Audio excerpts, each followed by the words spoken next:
যদি জেলে নিয়ে যাওয়া হয় ইমরান খানের মতন হবে, এর চেয়ে তার বেশি কিছু হবে না। আর যদি শহীদ হয়ে যায় তাহলে উসমান হাদি ভাইয়ের মতন হবো, এটার চেয়ে তো আর বেশি হবে না।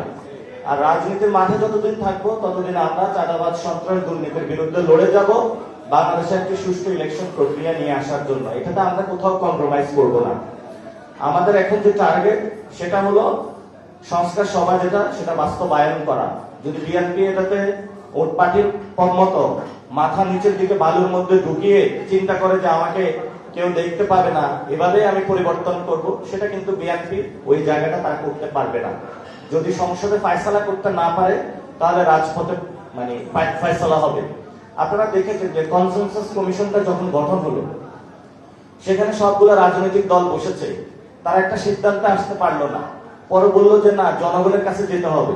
জনগণের কাছে গিয়েছে, সেখানে গণভোট হয়েছে এবং জনগণ রায় দিয়েছে। এখন আবার বলে যে সংবিধানে নাই। মানে যেদিকে যায় ঘুরায় ফেরায় হলো যে কোনো মূল্যে সংস্কারের প্রক্রিয়া থেকে তারা বের হইতে চায়। তো বলবো যে সাইন করে দিয়েছেন, গণভোটে হ্যাঁ জয়যুক্ত হয়েছে, বাংলাদেশের সকল মানুষ সংস্কার চায়, এখন এটা থেকে বের হওয়ার আপনাদের কোনো অপশন নাই। একটু কষ্ট হলো, এটা মেনে নিতে হবে, কারণ আপনারা চাচ্ছেন তারেক জিয়ার অধীনে একটি ফেসিলিটি সরকার ব্যবস্থা বাংলাদেশে কায়েম হোক। এটা আমরা বাংলাদেশে হইতে দিব না। আমরা আপনার থেকে কড়ায় গন্ডা সবকিছু বুঝে নিব। এখন হলো তারা ছোট ছোট ফ্যামিলি কার্ড, তারপরে হলো বিদ্যুতের যে এসি বন্ধ করা, রাস্তায় গাড়ি থামিয়ে দেওয়া, তারপরে হলো ওই যে পরিচ্ছন্নতা কর্মী যারা আছে তাদেরকে নিয়ে ঈদ আনন্দ করা, এই ধরনের প্রোগ্রাম গুলা করতে যাচ্ছে। পপুলিস্ট প্রোগ্রাম, রাষ্ট্রের স্ট্রাকচারাল যে প্রবলেম গুলো রয়েছে সেগুলো তারা অ্যাড্রেস করছে না। তো তারা হলো একটা ওই যে আলখাল্লা পাঞ্জাবি পরে আসা ভং ধরে বসে আছে যে আমরা সবচেয়ে সুন্দর, বাংলাদেশের সবচেয়ে আমরা ভদ্রজন। এগুলা কয়েকদিন পরে খুলে পড়ে যাবে, কারণ অলরেডি তাদের যে ভদ্রতার যে মুখোশটা আছে, ভদ্রবেশীর যে চেহারা, ভিতরের যে ডাকাতের যে চেহারা, এটা আবিষ্কৃত হওয়া শুরু হয়েছে।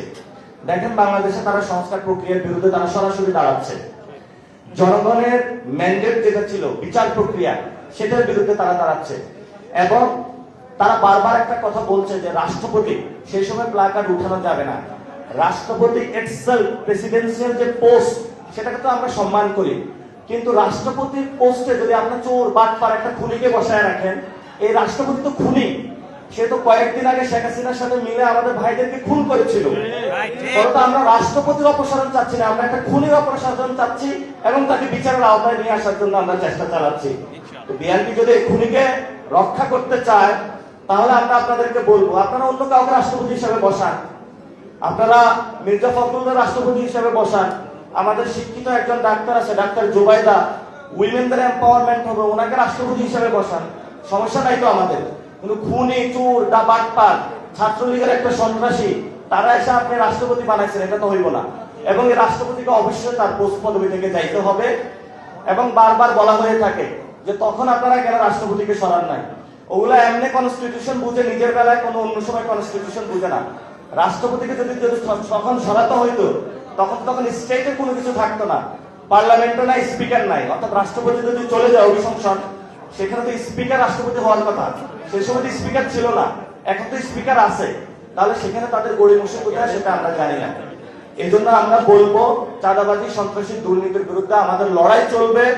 এবং যারা অসুস্থ, আল্লাহ তাআলা তাদেরকে সুস্থতা দান করুক। ছাত্রদল, যুবদল, সন্ত্রাসীরা যদি আমাকে ফ্রেমিং করতে চায়, আমি লড়বো, লড়াই চলবে, লড়াই বন্ধ হবে না। আপনারা সব জায়গায় আপনাদের ফাইট জারি রাখুন। আমাদের রাজপথে আমরা বেঁচে থাকতে পারবো, এই সংসদ আমাদের কোনো সমাধান দিবে না। সমাধান একমাত্র হবে জনতার সংসদে, রাজপথে, মাঠে, ময়দানে। কারণ এই সংসদকে অলরেডি আমরা দেখে ফেলেছি। ইনশাল্লাহ লড়াই চলবে, সে লড়াই আপনারা সবাই অংশগ্রহণ করার জন্য প্রত্যেকের স্ব স্ব জায়গা থেকে আপনারা আরো প্রতিবাদ দ্বিগুণ, তিনগুণ করবেন।